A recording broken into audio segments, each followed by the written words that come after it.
Good morning, everybody.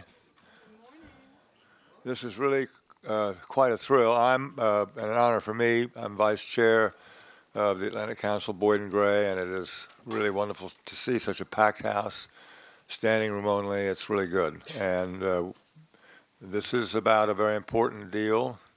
This session, the road ahead for the Trans-Pacific Partnership, the TPP, and this is being held on behalf of the Adrian Arsht Latin American Center, the Joint Global Business and Economics Program, and the Brent Scowcroft Center. So the Atlantic Council is deeply involved in this, and I really do want to thank Michael Froman, the trade rep, and Assistant Secretary Russell for picking the Atlantic Council to make the first major announcement in the United States about this very, very important agreement for which Mike deserves our deepest appreciation and maybe a little more sleep. The TPP will have a long-lasting impact on our role in the world, and hopefully we'll hear some words about this, about its impact in terms of U.S. leadership, economic growth generally, and its relationship, of course, to the TTIP negotiations, which are also underway and being pushed along by the trade rep. I'm going to shut up as quickly as I can and turn this over to someone who is really qualified to talk about this issue and to introduce the speakers. Governor Huntsman, who is an alum of the trade process, the trade office, and of course one of the leading experts on the Far East, having been ambassador in both Singapore and China. There's no one more qualified to introduce Mike and to open this discussion up. So please, Governor Huntsman. And by the way, this is on the record, and I'm told the discussion afterward with Jason Marsick is on the record, and our hashtag is ACTrade if you want to start tweeting people.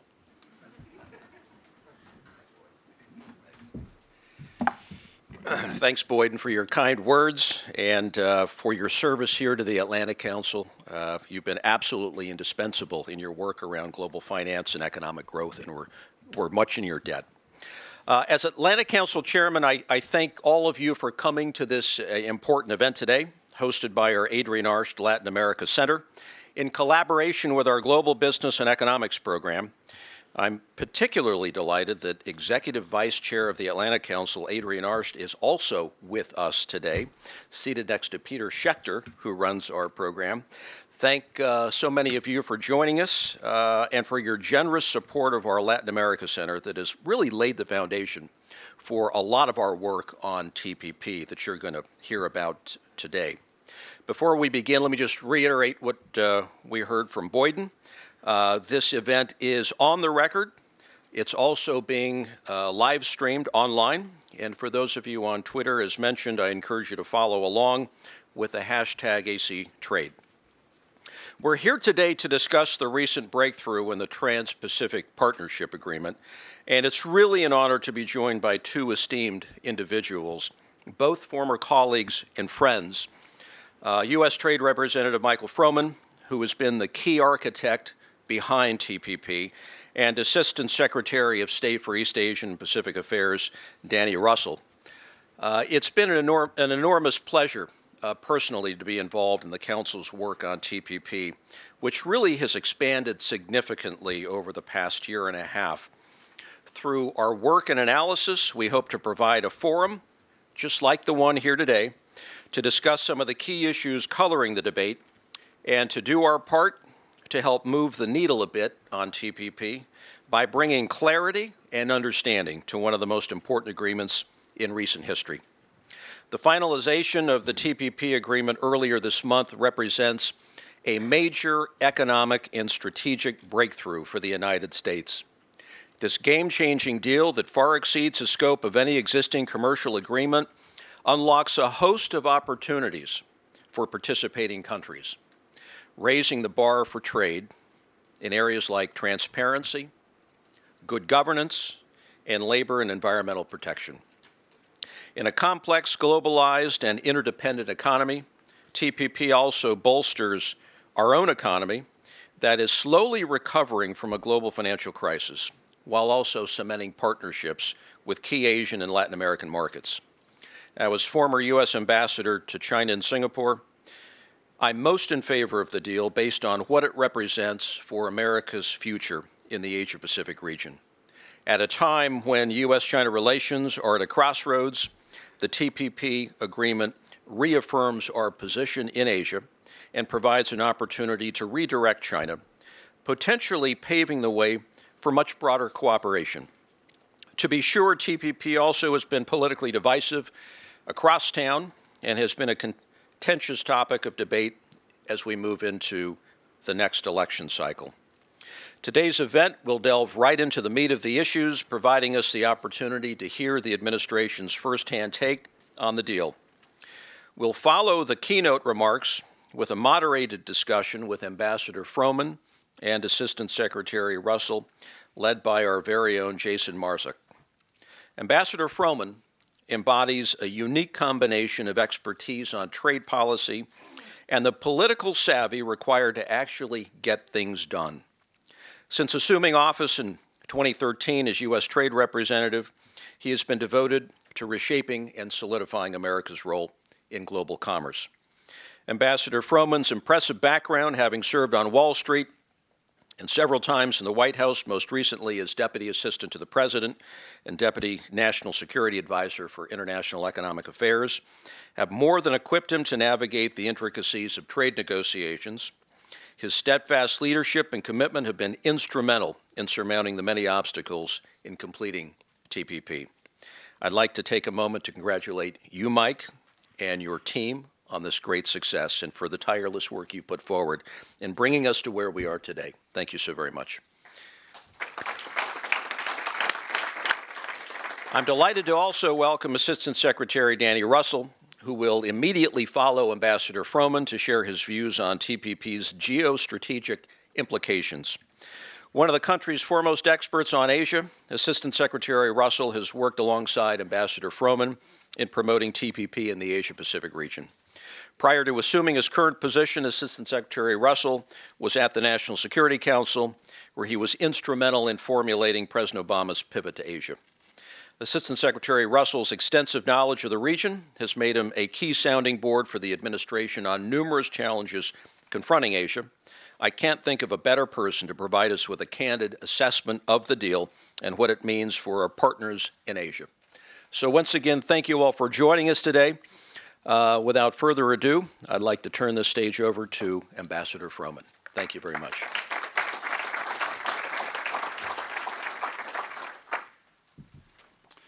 Thanks so much, John.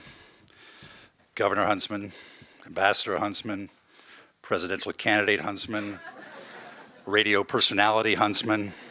I'd like to think it all started at USTR, your experience there. 60 years ago, President Eisenhower observed that trade is the greatest weapon in the hands of the diplomat. And that observation is worth repeating, not just because of President Eisenhower's military record, but because the linkage it suggests between the economic and the strategic importance of trade. Our trade agreements, first and foremost, have to be based on their economic merits, whether they support high-paying jobs and strengthen the middle class here in the United States. And that's exactly what the TPP agreement we concluded earlier this month will do. The economic case for TPP is clear.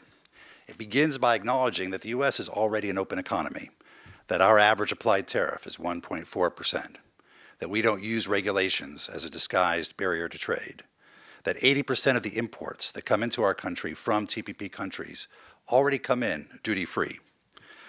And for decades, this openness has been a source of strength, with trade liberalizations since World War II contributing, on average, $13,000 per family to the average American's household's annual income. But when we look abroad, the picture looks very different, where the playing field is often tilted against our workers and our businesses. Currently, average tariffs on American exports are more than double what our tariffs are on our imports.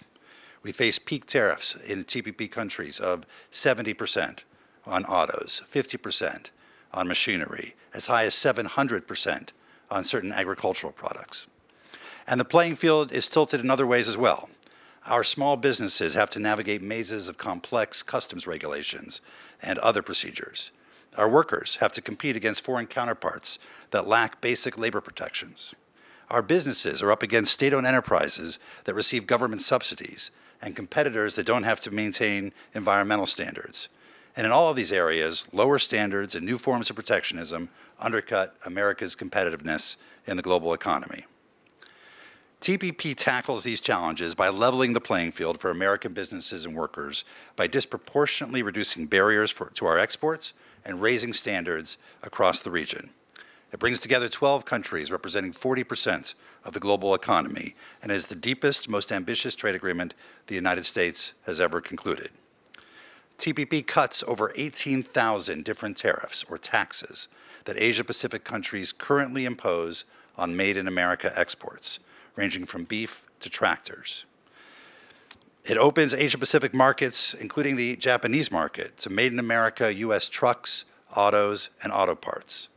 Its fishery subsidy reduction is both an environmental achievement and the first subsidy reduction any trade agreement has achieved since the Uruguay round 20 years ago. Its internet freedom provisions, protecting the right of the free flow of data and information, protecting against forced localization, will be a foundation for the future digital economy. And I could go on.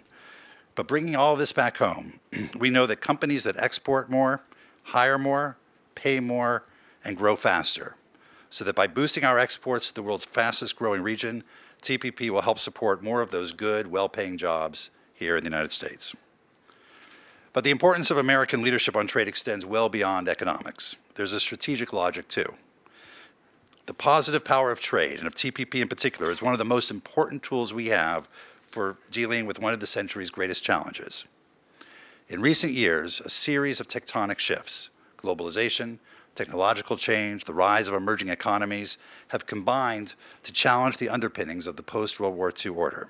And you can see that stress behind many of today's challenges, whether it's territorial disputes in the Asia-Pacific, conflict on Europe's periphery, or uneven global economic growth.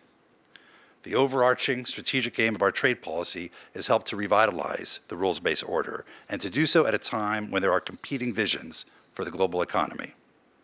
First, TPP is the highest standard trade agreement in history, and it will establish rules of the road to ensure that tomorrow's global trading system is consistent with American values and American interests. The choice is not between the status quo and TPP. It's between TPP and a more statist, mercantilist approach, one in which there are no labor or environmental protections, no emphasis on intellectual property rights enforcement, no disciplines on state-owned enterprises, no commitment to a free and open internet. It's very much in our interest that the global trading system be open and rules-based, that it reflects our interests and our values, and that we lead rather than sit on the sidelines and leave that role to others. Second, TPP will strengthen our partners and allies, positioning us to more effectively tackle the collective challenges of today and laying the foundation for pursuing broader mutual interests tomorrow. For many of our partners, the benefits of TPP go way beyond the economics of trade. They're rooted in the desire to strengthen political and strategic ties with the United States at a critical time for a region in flux. Prime Minister Abe, for example, has been very vocal in saying how important the deal is not only to Japan's economy, but also to its security and to regional stability. Third, TPP will promote inclusive development to expand the current order so that the benefits are both greater and broadly shared. TPP's high standards, including its labor and environmental protections, its provisions on good governance and anti-corruption, will encourage sustainable growth and development in the region, helping to alleviate poverty and promote stability. For all these reasons, TPP is central to our rebalancing strategy towards Asia. It's a powerful signal to the world that America is a leading force for prosperity and security across the region. The economic and strategic logic of TPP is already having a magnetic effect. TPP was designed to be an open platform that will grow over time and help raise standards across the region and around the world.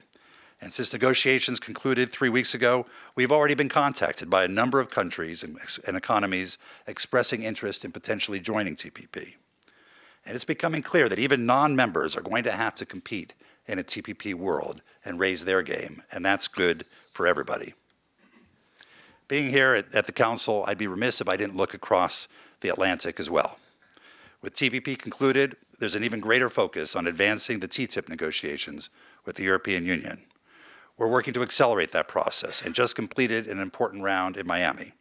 And when we complete TPP and TTIP, we'll have free trade with 2/3 of the global economy, making it easier to multilateralize high standards.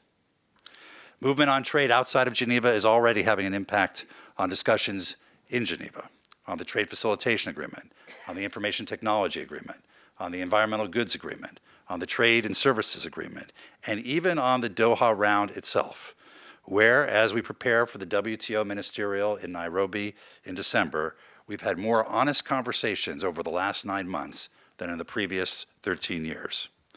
What's crystal clear is that we cannot expect success from an architecture that has failed so consistently in the past. There's too much at stake in a well-functioning multilateral trading system that deals with both existing and future issues to allow the WTO just to languish. Indeed, the stakes couldn't be higher. As President Eisenhower said, if we fail in our trade policy, we may fail in all. Our domestic employment, our standard of living, our security, and the solidarity of the free world all are involved. We're heading into a critical period for this effort. Trade is politically difficult. No agreement is perfect, and it's easy to be negative. But at the end of the day, the decision we have to make is whether we're better off with TPP or with the alternative future we're likely to face. Economically and strategically, the choice is clear. Thanks very much.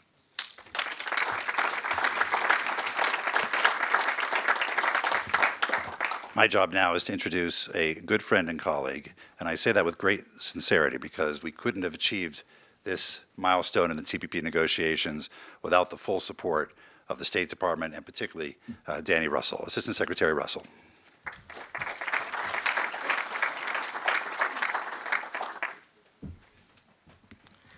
Well, thank you very much, Mike. Thanks, Governor Boyden. Plan A was for the Deputy Secretary of State, Tony Blinken, to be here today. He's been called out to a ministerial meeting in Paris, the other side of the Atlantic. So I apologize on his behalf for the bait and switch that brought me here, but I'm very happy for the chance to offer some ground truth about TPP. Now, when President Obama came to office in mid-January of 2009, in the first weeks, the White House was pretty thinly staffed.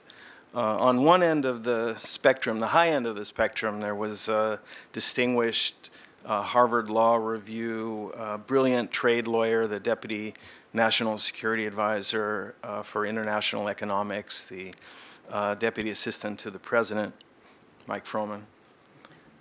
At the other end of the spectrum, there was a tattered State Department Asia Bureau hack who was on loan to the National Security Council. That was me. But what brought us together and what allowed us to work so closely together virtually from day one was our new president's strong sense of mission. And that mission was to resuscitate the American economy. Not only to pull it out of the ditch, but to put it on the right track. And his conviction was that U.S. foreign policy needed to advance U.S. economic and U.S. strategic interests. He recognized that the United States, as a Pacific nation, sees the Asia-Pacific region as the emerging driver of global economic growth. So President Obama and the team undertook to rebalance America's international engagement. He made the dynamic Asia-Pacific region a strategic priority for the United States. What did that mean? Well, in political and in diplomatic terms, it meant joining the East Asia Summit that meets annually in Asia. It meant establishing a regular dialogue with the 10 leaders of the ASEAN, Southeast Asia countries. It meant holding numerous bilateral meetings with Asian leaders and making visits to Southeast Asia, to Northeast Asia in his very first year in office. In security terms, it meant pivoting away from an exclusive focus on the Middle East, strengthening our alliances in the Asia-Pacific region, strengthening alliances with Japan, with Korea, with Australia. The leaders of those three allied partners visited the Oval Office in Obama's first 6 months, despite all that was going on domestically and with the economy. By 2011, we had modernized and revitalized our Pacific alliances. In people-to-people and cultural terms, it meant that we initiated the Young Southeast Asia Leaders Initiative, a major program that encourages and promotes exchange among the countries in Southeast Asia and with the United States. We promoted extensive other forms of educational, scientific, cultural exchange. We launched the 100,000 strong language training initiative with China and found other new ways to tap into the youthful demographics of Asia. And in economic and trade terms, the president set very high standards and then unleashed the mighty Froman. First, to conclude the KORUS FTA, the KORUS Free Trade Agreement with Korea, and then successfully to negotiate the TPP.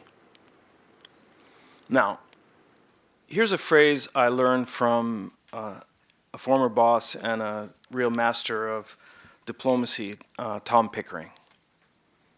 Tom used to say, still says, you want it bad, you're going to get it bad. And in the case of TPP, both President Obama and Mike wanted it, but they wanted it good. That's why it took time to get. It was worth waiting for. It was worth fighting for. TPP is the economic component and the crown jewel of the rebalance. Why? Partly for the reasons that Mike laid out, but also for what I would describe as strategic reasons. It anchors us to a region that is absolutely vital to our security and to our national well-being. And it's as a proof point that America is determined and will continue to lead, and that we are in the Asia-Pacific region to stay. Now, at the end of the day, what is America's great strength? Why did Ash Carter say that TPP is worth an aircraft carrier to him? The answer, in my experience, is that countries in the Asia-Pacific region want what we have. That's innovation, that's entrepreneurship, that's protection of intellectual property, that's rules for the internet, an information economy. It's environmental standards, it's good governance, it's labor rights, collective bargaining, transparency, fairness, opportunity, resilience. And as Mike has said, it's no surprise that TPP has already shown a powerful magnetic effect.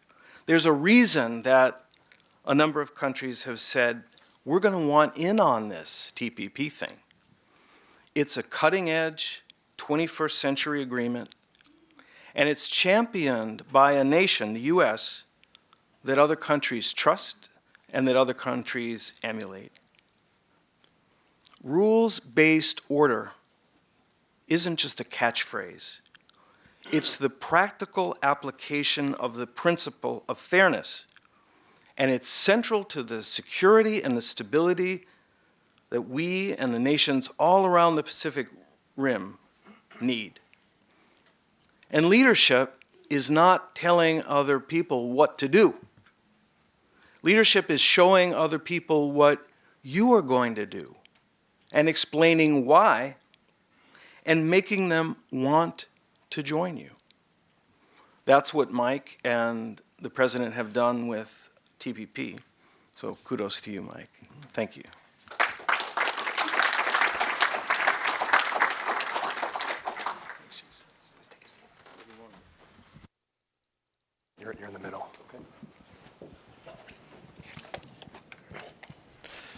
Thank you, Ambassador Froman. Thank you, Assistant Secretary Russell, for those excellent remarks. I'm Jason Marzak, the Deputy Director of the Adrian Arch Latin America Center, and I'm delighted to now have a quick conversation, with these two thought leaders on the economic and geostrategic implications of TPP, which, as both have said, is already showing its magnetic effects, with the Indonesian president just yesterday saying that Indonesia, the Southeast Asia's largest economy, is now interested in becoming a part of TPP.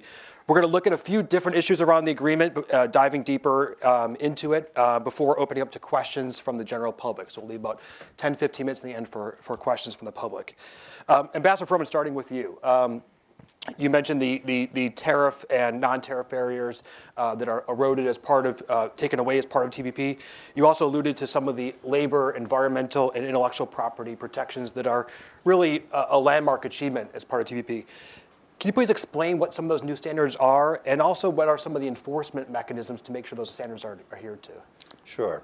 So our approach really across the whole agreement was first and foremost to come up with strong obligations, and that's true in the intellectual property rights area, the labor, environmental area, the internet, digital economy area, and then to make sure that they were all equally and fully enforceable by the dispute settlement mechanisms of the agreement. And that's very important, because for a long time, when candidate Obama was running for president, he said he wanted to renegotiate NAFTA to make sure labor and environment were central to the agreement and were fully enforceable just like any other provision. And that's what we've done with TPP. Labor and environment are central to the agreement. It's based on the ILO labor standards, the right to organize, the right to bargain collectively, prohibitions on forced labor, prohibitions on child, prohibitions on employment discrimination, acceptable conditions of work, and all of those provisions are fully enforceable. The environmental chapter is, if I can say so, really quite incredible, because not only are governments required to enforce their own environmental laws, but we've pulled into the agreement several multilateral environmental regimes like CITES, the Convention on the International Trade in Endangered Species, which is a terrific agreement, but has always had weaknesses in terms of enforcement, and now we'll have trade tools to help enforce it. And then we have a conservation chapter, which deals with issues like wildlife trafficking, illegal logging, illegal fishing, the subsidization of overfishing, protection of the marine environment, protection of marine mammals, protection of sensitive areas like wetlands, and those are all part of the agreement and all equally enforceable. The intellectual property rights chapter both promotes innovation, whether it's creative arts or pharmaceutical innovation, but also ensures access to the products of those innovative processes across the TPP countries. And those have strong enforcement mechanisms that go beyond what the WTO has and make sure that we're creating an innovative ecosystem across the Asia-Pacific region that all 12 countries and whoever joins down the road can benefit from. So, Russell, including these different provisions in the text of a commercial agreement is really quite a milestone. What do you see as some of the broader effects of the inclusive development and the good governance that's really, I think, part of one of the central tenets to the agreement? Well, picking up on a point that Mike just made, if you stripped out the trade provisions from the agreement, what you'd be left with are some landmark agreements, world-class agreements on important issues like environmental protection, countering wildlife trafficking, countering child labor. And I think this gets to the priorities of the countries in the region. They want in on a network, or as Mike said, an ecosystem that drives innovation and promotes transparency. Freedom, justice, these aren't words or principles that are in the custody of the human rights activists. They are what drives people to succeed. And what we see in the Asia-Pacific region with the extraordinary demographics, the youthquake of these young people coming into a world that is networked by technology and social media, is a desire to emulate the United States. So it creates an opportunity to refashion and restructure the way that countries around the Pacific Rim engage, not only in trade terms, but in strategic terms as well. Now, Ambassador, we already have FTAs in place with 6 of the 11 TPP countries, including all the Latin American countries, our party, Mexico, Chile, and Peru, as well as Canada, Singapore, and Australia. How do you see TPP altering or updating those FTAs? And then specifically, NAFTA. You mentioned NAFTA quickly, but Mexico and Canada are our top 2 export destinations. How will TPP update that accord? Well, first and foremost, with regard to NAFTA and several of the other agreements you mentioned, including labor and environment at these high levels of obligations and making them fully enforceable. But NAFTA, as an example, and the Canadian Free Trade Agreement before that, excluded areas like dairy and poultry market access, and we now have tackled those in TPP. We've raised and strengthened intellectual property rights and its enforcement through these agreements that go beyond several of our previous FTAs.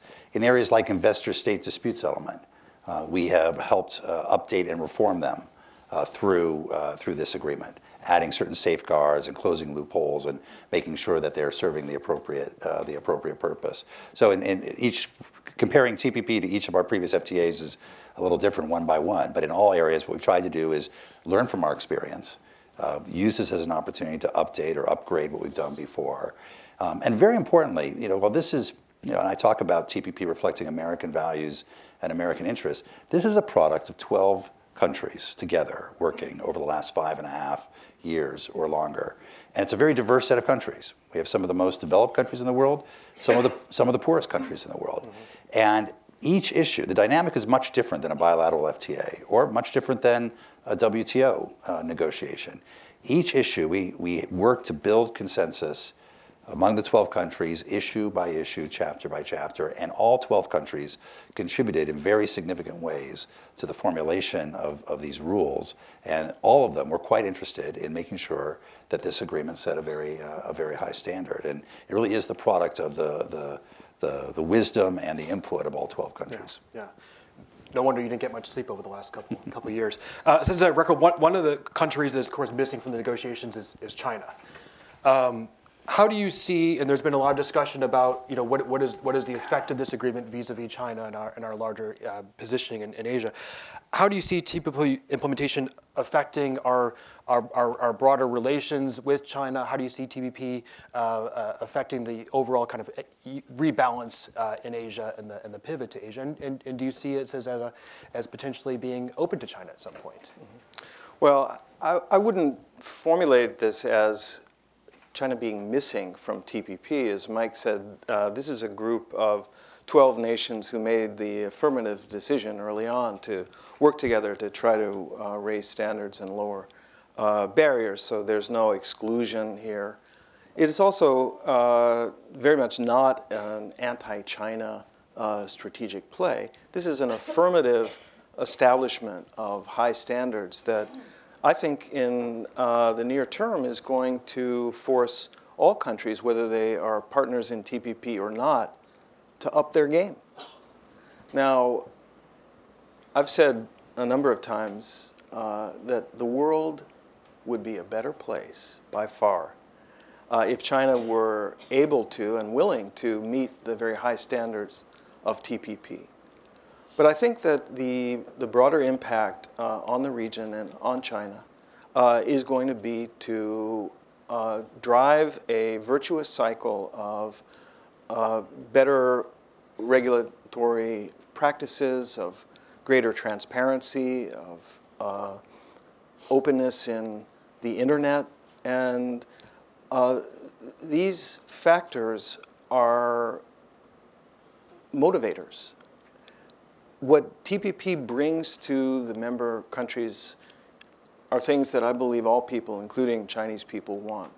The Chinese have, in my own experience, gone from a hostility and a caginess about TPP, which many, as Ambassador Huntsman experienced, saw as some sort of diabolical American conspiracy, to I think an objective view and a profound interest.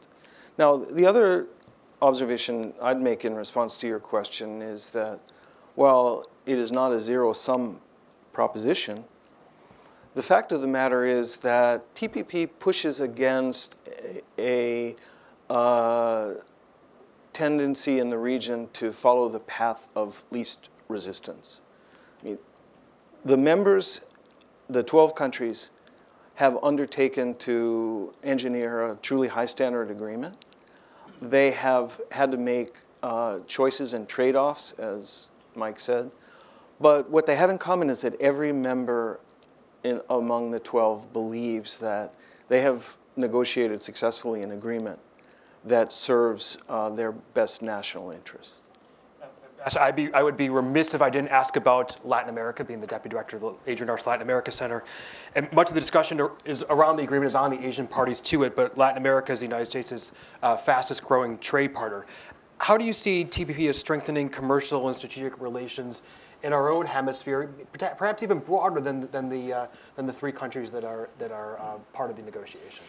Well, I think it can contribute very significantly in that regard. And when we say it's an open platform, it's to not just Asian countries, but also to Western Hemispheric countries who may have an interest in joining. And there have been a few that have expressed interest in learning more about it and beginning the process of conversation about TPP. And that, I think, is a very positive thing.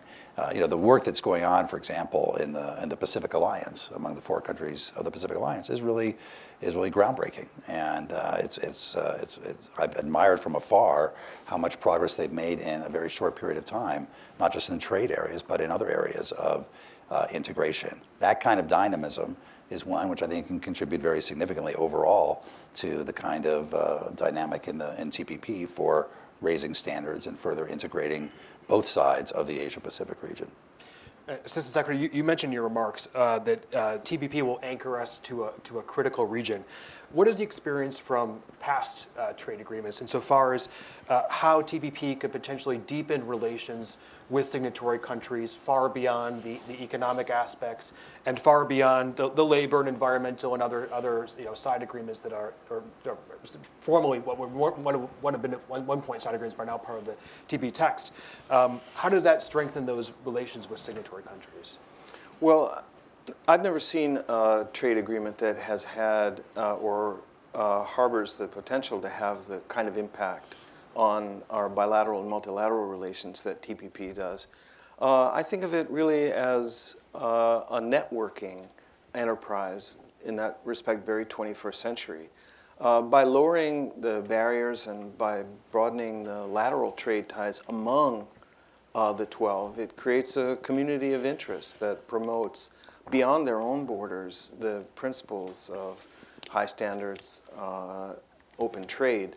It pushes back against the drive towards protectionism, towards mercantilism, towards beggar thy neighbor policies.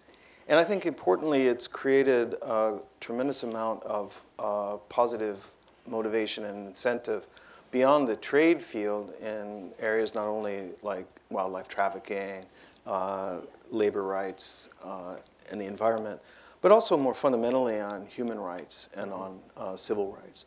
We're able to have a dialogue on LGBT rights or on the respect for religious freedoms and differences with countries like Vietnam, Malaysia, and Brunei that I think we never would have been able to have absent the galvanizing solvent of TPP. That's an excellent point.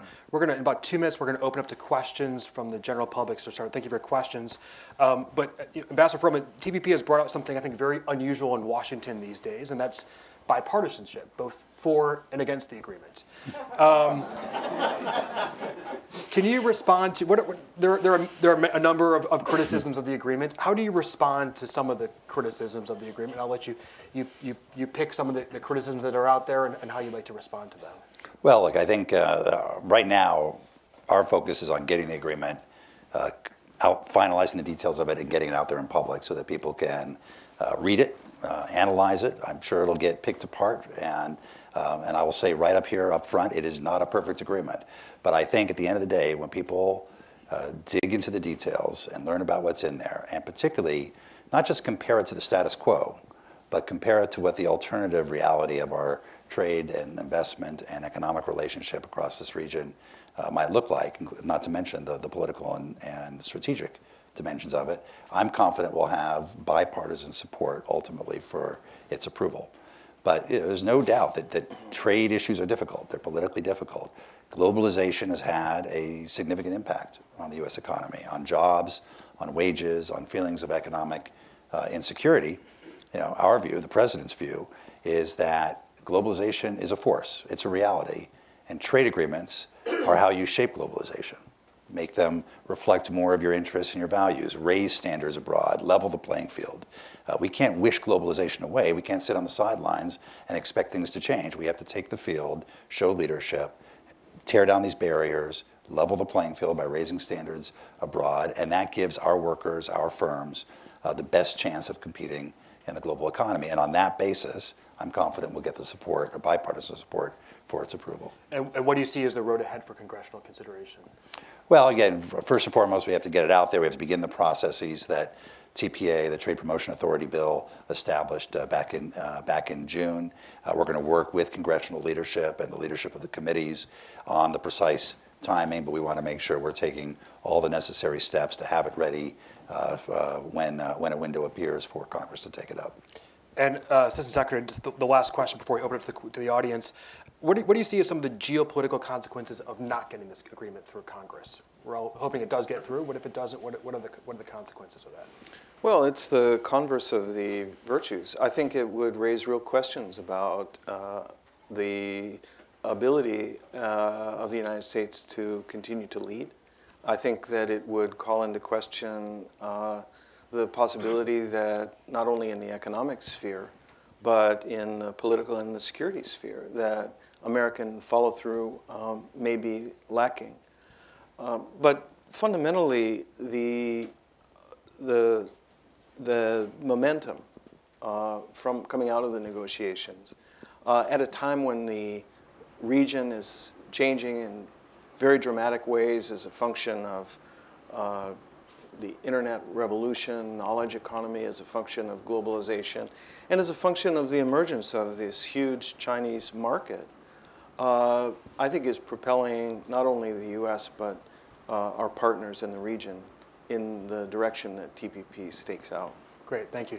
I'd like to now open up for questions. If you could keep your questions concise, because we have very little time, and give your name and affiliation. The first hand I saw is right here in the second row.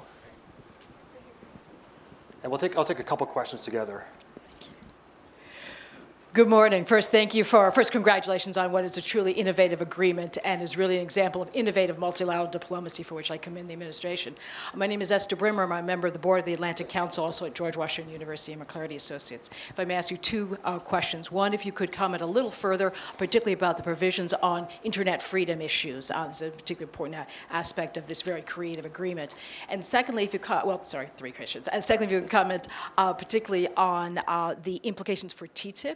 Are there elements of innovation in TPP that are relevant for TTIP? And finally, if we could just push you a little further on the timing of congressional consideration. Thank Great. you. Thanks, Esther. And we'll take a couple questions together because we're short on time. Write these down. Diana. Diana Negroponte, the Woodrow Wilson Institute. Ambassador Froman, would you dig deeper, please, into fully enforceable? The panels could be considered arbitrary, and the sanctions regime remains cloudy. Please elaborate. Okay, and we'll take one last question. Andrea, we'll take your question too. Thank you. Andrea Montanino, Director of the Global Business Economics Program at the Atlantic Council. We are celebrating TPP, but of course you're negotiating the TTIP as well. So my question is whether after the TPP agreement, you see that this will speed up the TTIP process, will delay the TTIP process because you will be involved in, the U.S. administration will be involved mainly in ratification of TPP, or you see the two things not related at all? Great, thanks. So just to summarize, internet freedom, TTIP, sanctions regime, and digging deeper on congressional consideration. Sure.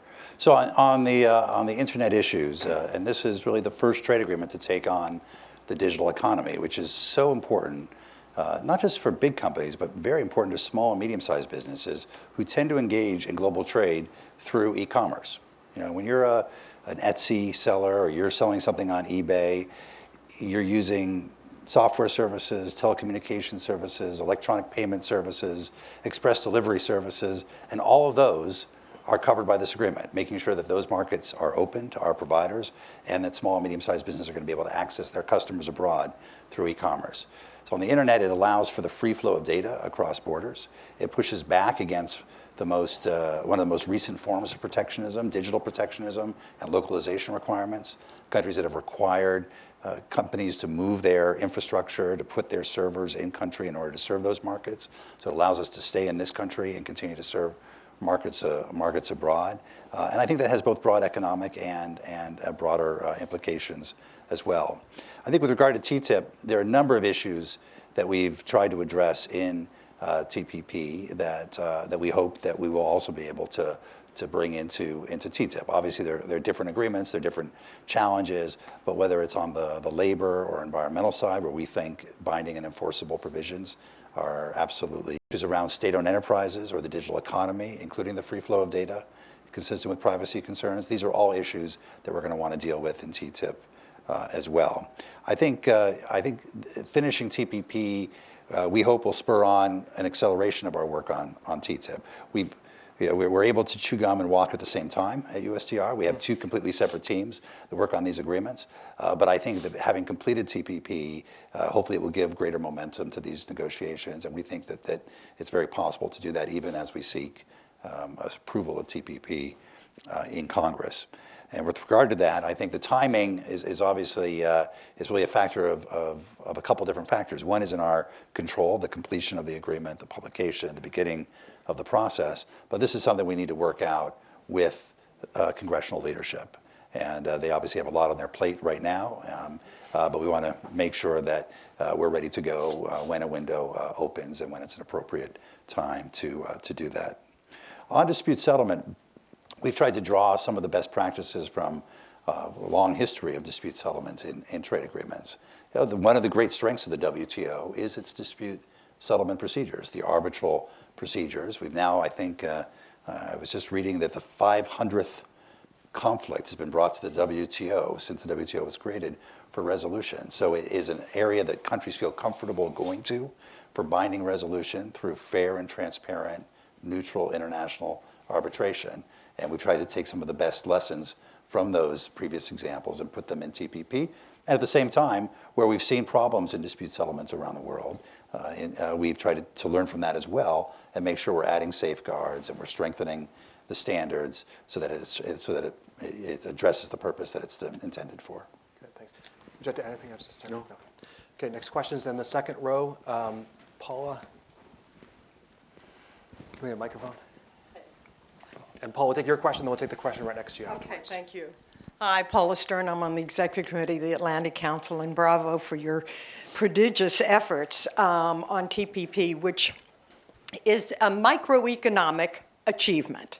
That's what trade liberalization is. And my question to you, Mike, is how you argue that we're going to get the wage increases, which you started your presentation this morning, through a microeconomic effort, given the headwinds that we have macroeconomically coming from a slowing China and combined with devaluations of currencies around the world. How do we get this competitiveness here at home? Great, thanks. There's a question right next to you as well. Hi, Steve Landy, Manchester Trade. I'm one of those many former USTR officials that from the first day you arrived and laid out your goals and what you were going to do, were trying to figure out how to wheedle our way back into USTR. But you do have a great team there. I was thinking of what President Johnson, President Ford, President Nixon would have said if they would have seen what you negotiated with Vietnam. If they could have gotten that in the peace agreement, that would have been a victory. My key question, however, is what is the mechanism you have in mind to get China involved? Not so much on the economic side, how to deal with that and so on, but much more important in terms of the types of political commitments that you have explained so well the Assistant Secretary certainly explained, just opening up dialogues and issues the Chinese won't even talk about. How do you see getting to that point? Anyway, congratulations from the alumni. Great. Thanks, Steve. I'm going to take one last question from Ambassador Castillo here. Hi, Ambassador Castillo from Peru. Congratulations, Ambassador Froman, for everything. A quick question. How about countries that you've finalized agreement that are changing governments currently? How will that impact the timing in terms of the release of the text? Thanks. Great, thank you. So a question on wage increases in the global climate, the mechanism for Chinese involvement, and elections and government change. You know, we know that companies that export pay wages that are up to 18% more on average than companies that don't in the same sector. And so we're really driven by a desire to increase our exports. We know that every $1 billion of exports supports at least 5,000 jobs. Those jobs pay better on average than non-export related jobs. And because we face barriers to our exports, both tariff and non-tariff barriers, or because we face, as I mentioned, an unlevel playing field in terms of labor and environmental standards, if we can address those issues and increase our exports, that we will help it contribute to wage increases here as well. You know, the trade agreements aren't going to solve every macroeconomic problem. But one thing we need to look at very carefully is trade growth has tended over the last 30 years to exceed global GDP growth until recently. And now trade growth is now either at or below GDP growth. That puts a premium on removing every possible barrier we can, tariff and non-tariff barriers, to increasing that trade in order to help continue to drive competitiveness and wage growth. We know that our workers here are among the most productive in the world. You know, twice as productive as Germany, 3 times as productive as China. We know all the figures. The key thing is making sure they have an opportunity on a level playing field to compete for those markets, because people want made in America products. Our workers are very competitive at producing them. If we can just open those markets, create that level playing field, we can get the benefits of that, including in terms of increased wages. I think in terms of China, you know, as Danny mentioned, you know, China, which was originally hostile to the idea of TPP, has followed it very closely. We've kept them very much up to date on the negotiations. We have an ongoing dialogue as they pursue their own regional initiatives. We've also kept them informed of TPP. And when they've raised questions about TPP, we've said, let's focus on the bilateral investment treaty, which is effectively more or less the investment chapter of TPP. And let's see whether through the negotiation of a bilateral investment treaty, China is ready to take on a high standard agreement, an agreement that would require some substantial reform of their domestic economic system. And that's the process we've been engaged with China for over about 1.5 years now. And we're making good progress on those issues, but we still have a ways to go to achieve that high standard agreement. And then to Ambassador Castillo, and I should just say, not only has Peru been a terrific partner in this agreement from the start, but the ambassador, both in his current role and in former role as finance minister, has been personally involved in helping to bring this to conclusion. I assume you're referring to Canada, where there was a recent election. You were very diplomatic, as is your job. You know, we are in touch with our Canadian colleagues in the government, the civil servants who are there, who have been briefing their new government on TPP. My understanding, I don't want to speak for the new Canadian government, that's really up to them to speak out on this, but my understanding is that during the campaign that they made positive comments about TPP, of course wanting to make sure that the final deal was in Canada's interests, and we'll look forward to working with them to move that ahead. I'd make 2 additional points. One, with regard to China, virtually every chapter in TPP represents an ongoing discussion, a line of effort between Washington and Beijing. And as Ambassador Huntsman can attest, we have a truly robust dialogue at multiple levels, including, importantly, for an authoritarian government at the very top, that covers not only the range of trade, economic, financial issues, but also an entire range of global and regional issues, including environment, including human rights, and including the treatment of U.S. and other international companies, as well as organizations.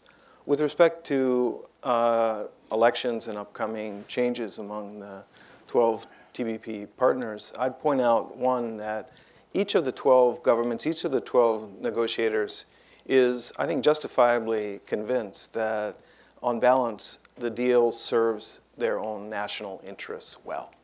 They think that they have come out ahead. Certainly, we do. Second, all of the negotiators were involved in an ongoing discussion with a broad range of stakeholders, precisely to ensure that they were representing the interests and the priorities of their own nation. And thirdly, for many of the TPP partners, including the developed economies, TPP is a powerful driver for reforms that they themselves are championing, and reforms that in some respects are made easier by entering into a multilateral agreement. Well, we promised Ambassador Froman and Assistant Secretary Russell that we would end at 10 o'clock promptly, given their tight schedules. Before we end, though, I want to thank Carmen Munoz and the red dress over here for organizing this event. She did a stellar job in putting this entire event together and helped to spearhead our TPP work. I'd also like to thank our Global Business and Economics Program, again, our Scowcroft Center, and the Events and Communications team for all their work, and Governor Huntsman, Ambassador Gray, Ambassador Froman, Assistant Secretary Russell. We look forward to having you back here multiple times at the Atlantic Council. Again, everyone, thank you very much for joining us this morning. Please stay seated while the speakers exit.